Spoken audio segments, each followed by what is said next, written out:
Zee 24 तास एक पाऊल पुढे। राज ठाकरे यांनी केलेल्या टीकेला विरोधी पक्षनेते एकनाथ खडसे यांनी आज विधानसभेत उत्तर दिलंय। आपण बाहेर काढलेल्या प्रकरणांमुळे अनेक बिल्डर दुखावले गेलेत। आपल्यावर होत असलेल्या आरोपांमागे हे बिल्डर्स असू शकतात असं खडसे म्हणाले।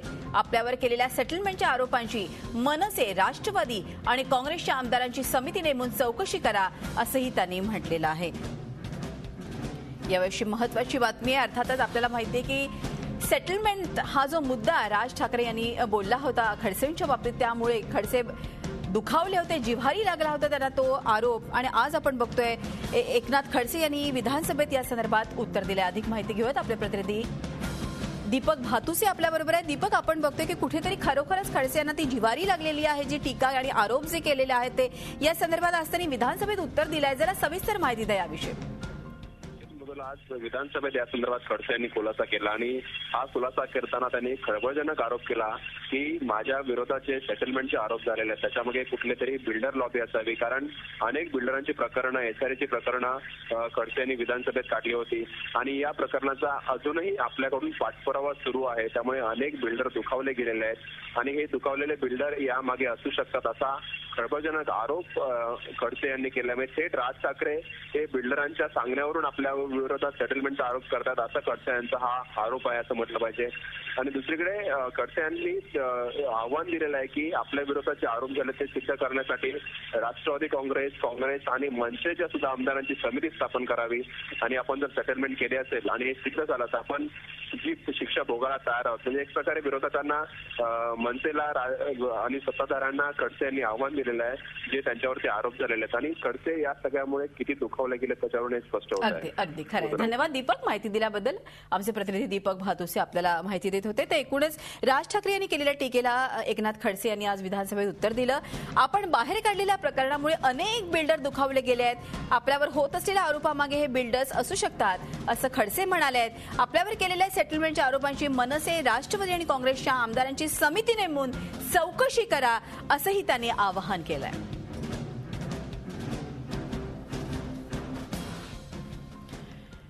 मनसे आणि खडसे वादाचे पडसाद भाजप मनसे युती असलेल्या नाशिकमध्येही उमटलेत। राज ठाकरेंच्या वक्तव्यानंतर उपमहापौरांनी चक्क महापौरांच्या विरोधात प्रेसनोट काढून आपला राग व्यक्त केलाय। उपमहापौर सतीश कुलकर्णी यांनी काढलेल्या या पत्रकात सभागृहाचं मत विचारात न घेता महापौर निर्णय घेत असल्याचं म्हटलंय।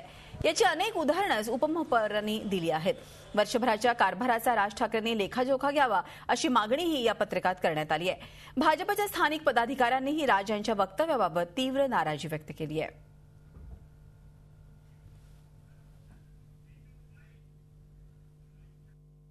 महाराष्ट्रापुढे दुष्काळासारखं भयंकर संकट असताना जबाबदार राजकीय नेत्यांनी कशा पद्धतीने समोर आलं पाहिजे विधानसभेच्या अधिवेशनाच्या पार्श्वभूमीवरती, तर दुर्दैव आहे आपल्या सगळ्या लोकशाहीचं की जबाबदार माणसं सुद्धा असं बेजबाबदारपणे वागतात। एकनाथराव खडसे हे महाराष्ट्र विधानसभेतले विरोधी पक्ष नेते आहेत, अत्यंत अभ्यासू नेतृत्व आहे, भारतीय जनता पार्टीचे ज्येष्ठ नेते आहेत। त्यामुळे त्यांच्या बाबतीत बोलताना राजसाहेब ठाकरेंनी सुद्धा काही गोष्टी सांभाळायला पाहिजे होत्या किंवा जबाबदारीने बोलायला पाहिजे होतं। याचे परिणाम काय होतील याचाही विचार करायला पाहिजे होता।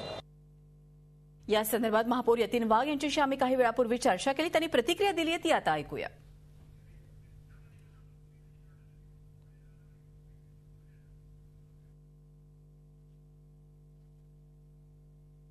ई निविदा पद्धतीने ते हे करावं असं त्यांना आदेशित केलेलं होतं। त्याचप्रमाणे जर शासन निर्णयानुसार अशा प्रकारचे गणवेश जर संस्थेमार्फत घेणे बंधनकारक असेल तर त्याचा गणवेशाचा दर्जा, त्याचे दर आणि वेळेत मालाचा पुरवठा याबाबतच्या तौलानिक विचार होऊन प्रशासनाने निर्णय घ्यावा असे आदेशित केलेले होते। त्यामुळे त्यांनी जे आक्षेप नोंदवलेला आहे की काळ्या यादीतील ठेकेदाराला मी कामकाज दिलं तर असं कोणत्याही प्रकारची वस्तुस्थिती नाही आहे। उभय पक्षांची सत्ता नाशिकमध्ये एकमेकांच्या पाठिंब्यावर आहे आणि त्यानुसार जे कामकाज चालू आहे ते दोघांच्या विचारांती चालू आहे। त्यामुळे त्याबाबत कोणत्याही प्रकारचा वाद उपस्थित न करता सहकार्य करावे। झी 24 तास एक पाऊल पुढे।